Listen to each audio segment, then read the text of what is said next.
Welcome to our channel. If you want to secure your Windows PC account to protect your data and privacy, follow these quick steps to enhance your security. Step 1.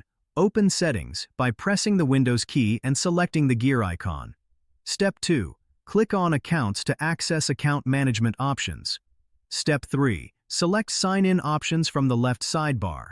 Step 4. Set up a strong password by clicking on Password and choosing Change to update your current password.